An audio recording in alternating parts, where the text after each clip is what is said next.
우선 간단하게 제 이야기를 먼저 시작을 해보도록 하겠습니다. 우선 저는 좀 몇몇 분이 알고 계시듯 저는 자격을 가지고 있고 또 2년을 좀 넘게 근무하다가 이번에 기업은행으로 입사를 하게 되었습니다. 무야호!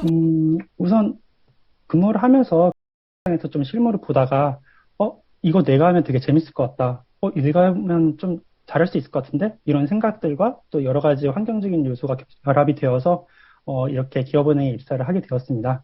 어, 이런 저에 대한 개인적인 이야기는 좀 자세한 이야기는 목요일에 진행할 예정이니까 궁금한 점이 있으면 슬라이드에 많이 올려주시면은 다 포함해서 목요일 날 진행할 수 있도록 하겠습니다. 시간이 없으니 바로 진행하도록 할게요.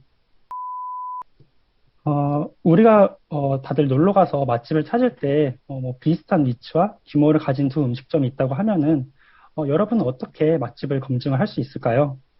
뭐 대부분 뭐 인스타그램, 유튜브, 트위터 같은 SNS나 아니면은 뭐 인터넷, 모바일 검색을 통해서 검색을 해볼 수도 있을 거고 또 아니면은 지인에게 물어보는 지인 찬스를 사용해 볼 수도 있을 것입니다.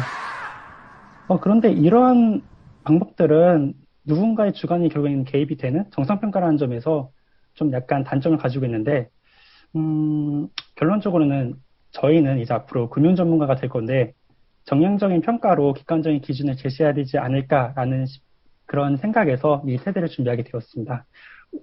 지금 여러분에게 그 한 가지 방법을 소개하도록 하겠습니다.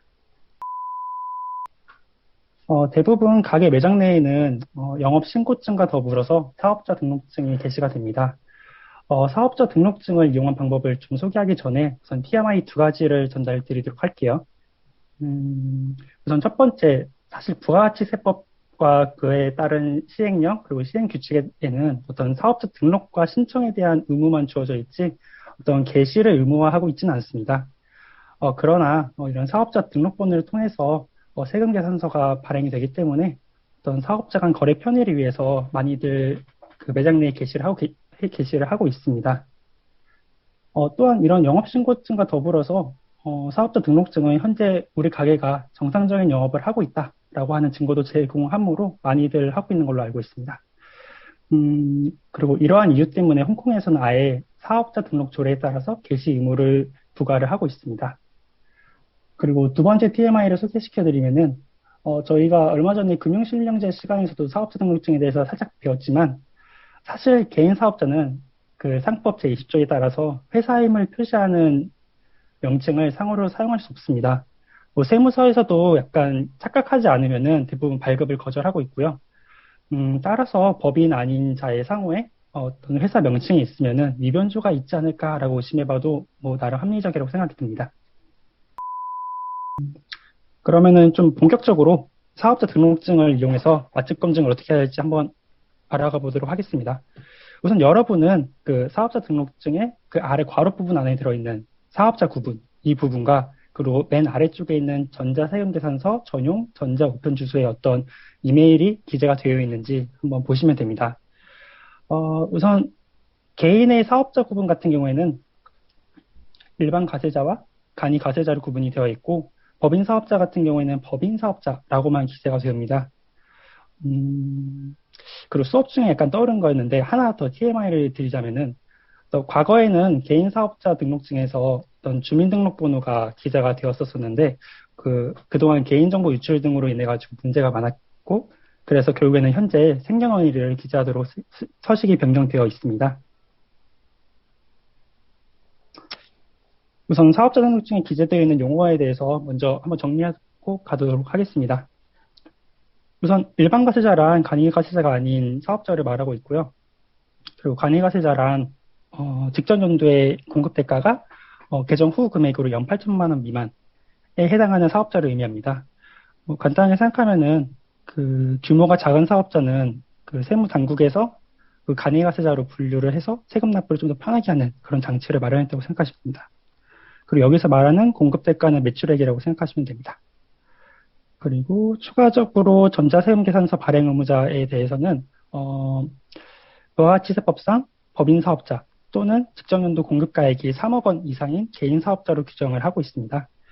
공급가액은 공급대가에서 부가가치세 10%를 뺀 금액이고요.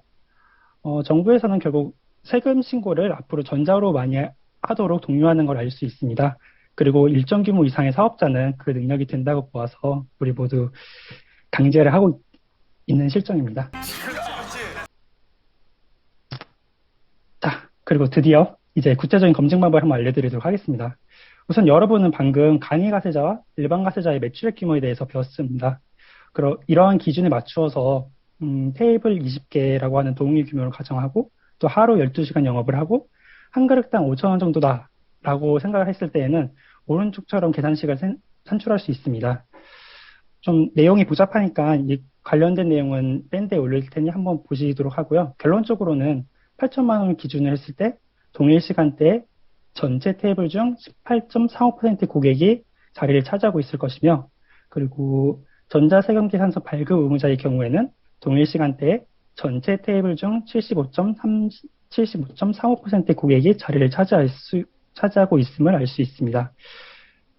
동일 시간대에 75.45%의 고객이 자리를 차지하고 있다는 것은 어느 시간대에 가더라도 75%는 자리가 차지하고 있다는 거니까 웬만한 맛집이라고 생각할 수 있겠죠. 자, 이러한 사업자 등록증을 이용해서 우리는 사업자 등록증, 사업자 구분을 통해서 대략적인 판매량 정보를 알 수 있습니다.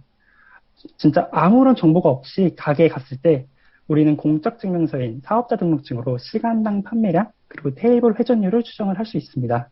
뭐 예를 들어서 친구들과 같이 맛집을 방문했을 때 우리는 앞으로 금융 전문가의 자세로서 다음과 같이 말할 수 있습니다.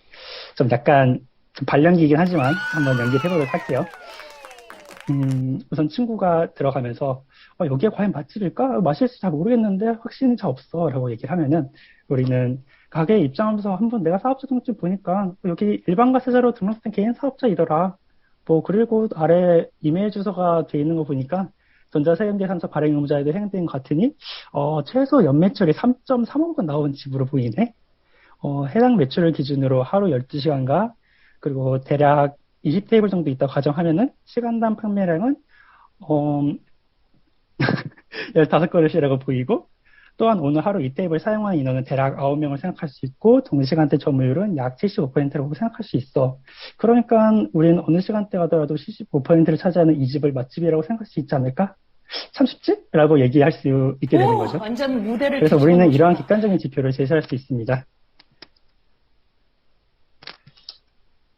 우선 저희가 테드 준비하면서 시간이 많이 할애받지 않았기 때문에 우선 여기까지 마무리하도록 하겠습니다. 저희 테드팀은 보시는 것처럼 컨텐츠를 준비하고 있습니다. 이렇게 되게 많은 컨텐츠들이 준비가 되어 있는데요. 그럼에도 불구하다면은, 부족하다고 하면은, 그 회계학과의 대표 고백 멘트이죠. 너를 향한 나의 마음은 감가상각되지 않나. 과연 이 말이 회계학적으로 정당성을 가지는지 저와 함께 고찰해보는 시간을 또 따로 가져보도록 하겠습니다. 이상 테드팀이었습니다. 감사합니다.